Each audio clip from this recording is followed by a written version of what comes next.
2002년도에 출간된 칭찬은 고래도 춤추게 한다라는 제목의 책이 있었습니다.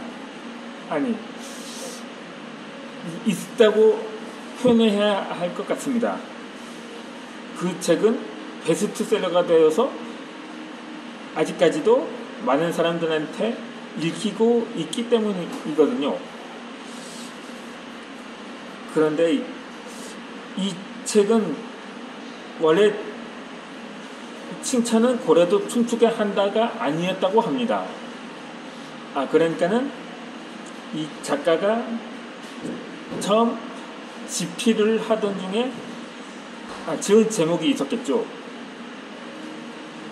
그러니까 그런 초창기의 제목으로 출간을 했는데 당시 제목이 칭찬의 힘이었다고 합니다. 이 경영인이자 컨설턴트인 켄 블렌차드가 지은 책이다 보니까 그 앞에는 또 영문자도 추가가 되어 있었거든요. 하지만 출간 초기에는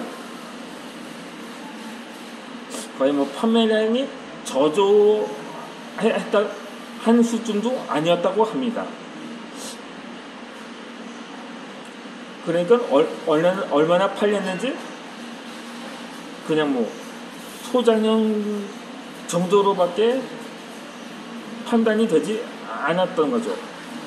하지만 문득 그 작가는 또 다른 제목이 떠올라서 책 제목을 변경을 했다고 합니다.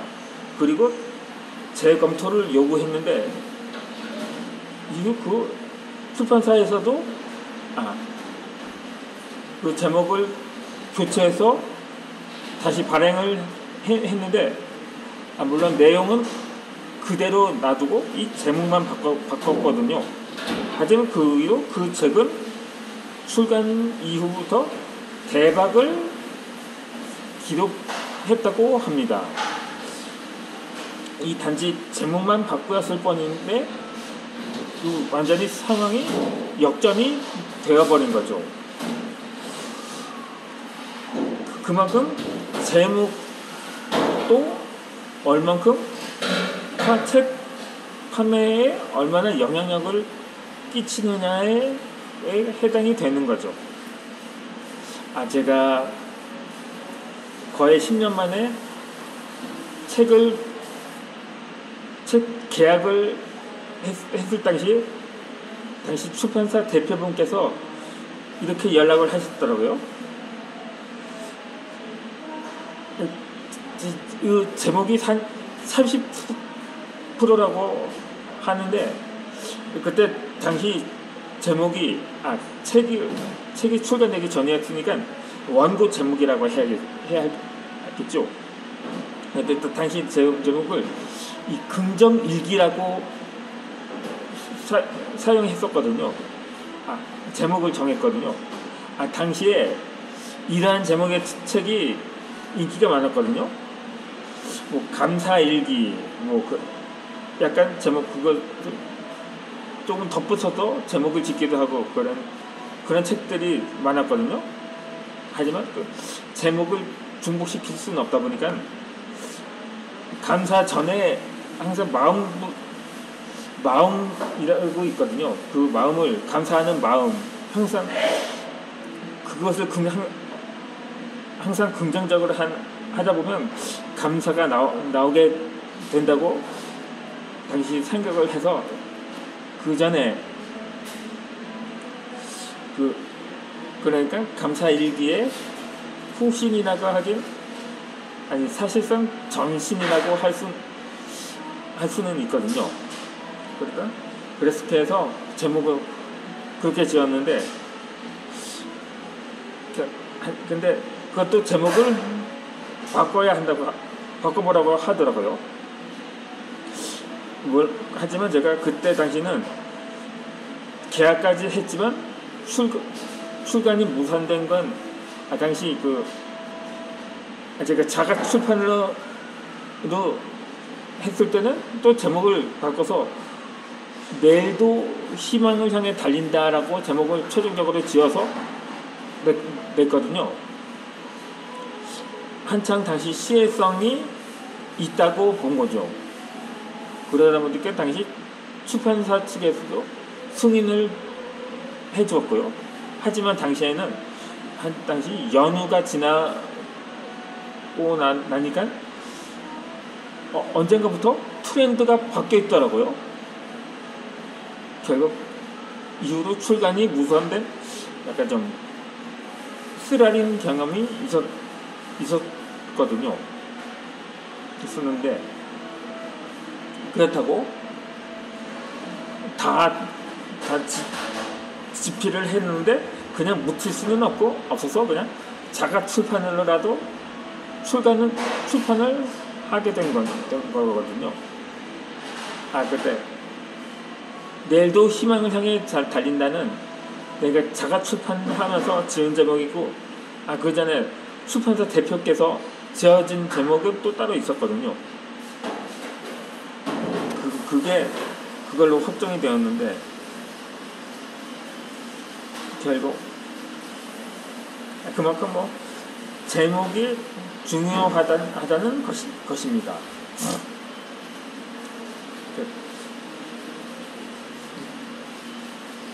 인터넷이 발달하면서 수없이 많은 인터넷 언론이 생겨났습니다.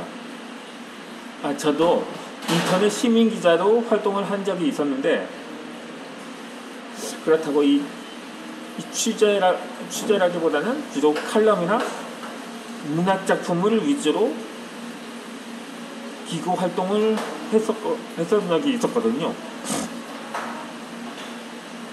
아무튼 간에 이 언론에서 만들어내는 기사들은 자신의 홈페이지에 노출되지만, 언론사 입장에서는 그 기사들이 포털 사이트에 노출되는 것이 훨씬 더 중요하다고 합니다. 기사를 클릭하는 사람의 숫자의 광고에 따라 광고 단가가 바뀌기 때문인 거죠.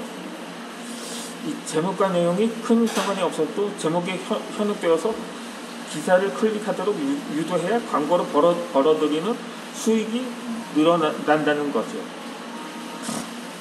이 과거에도 무시할 수는 없었지만 갈수록 기사의 내용보다 제목이 더 중요해지고 있습니다.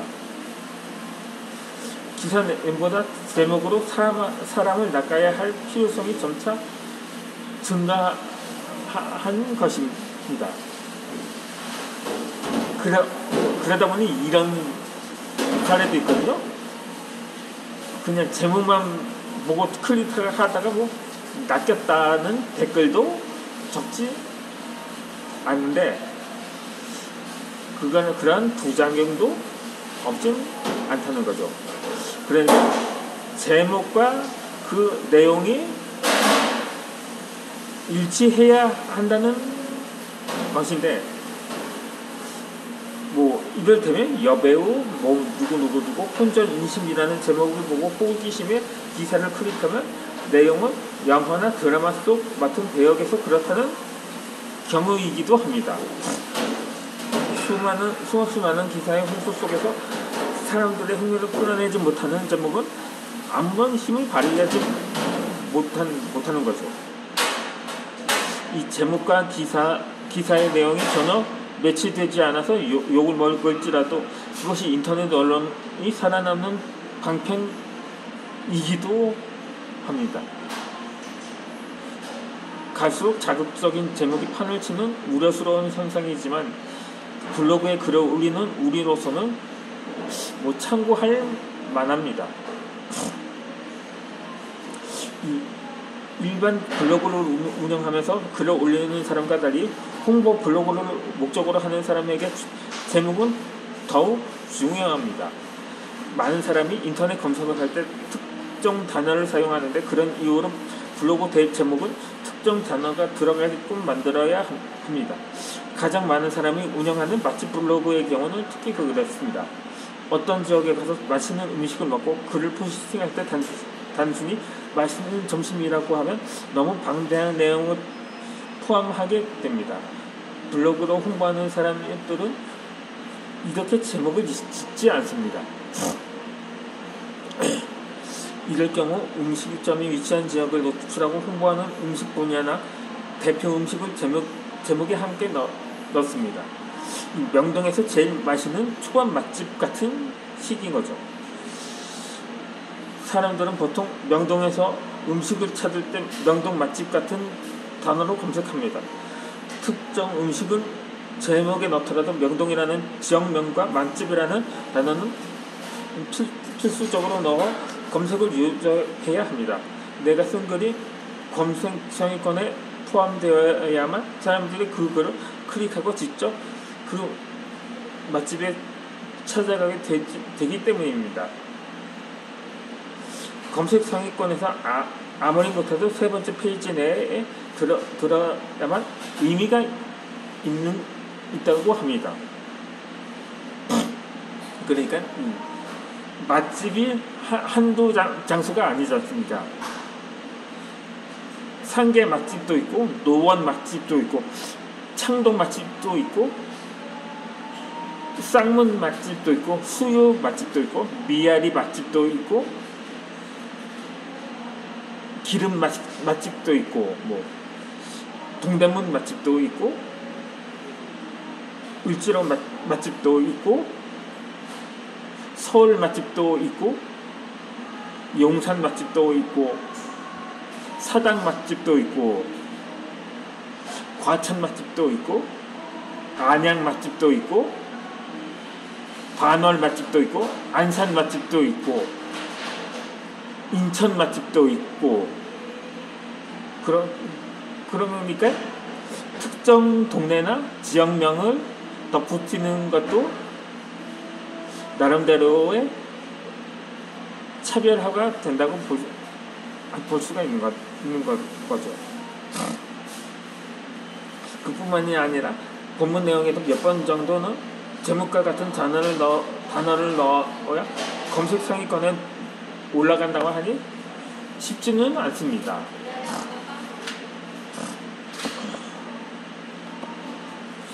내가 글을 쓴 글을 많은 사람이 본다는 것은 굉장히 기분 좋은 일입니다.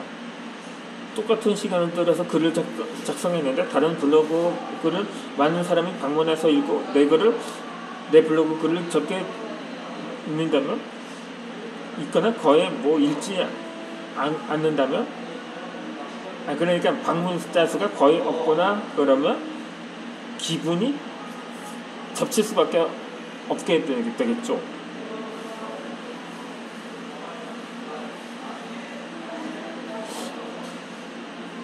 하지만 홍보용 블로그를 운영하지 않는 사람이 굳이 그런 노력까지 하면서 제목에 심혈을 기울일 필요는 없습니다. 나는 블로그 글의 제목을 지을 때 크게 고민하거나 많은 조사를 거치지 않습니다. 가령 리뷰를 쓸 때면 내가 본 책, 영화, 드라마 등의 제목을 우선 그대로 적고 줄표를 넣은 다음에 머릿속에 떠오르는 간단한 부제를 덧붙입니다. 예를 들자면 책으로 변한 내 인생, 책은 나를 변화시킨다, 창문 너머 두번씩 100세 여인, 100세 노인, 유쾌한 이야기 같은 시기인 거죠.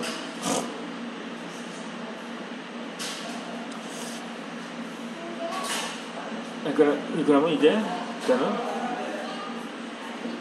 이어서 영상을 올려드리도록 하겠습니다.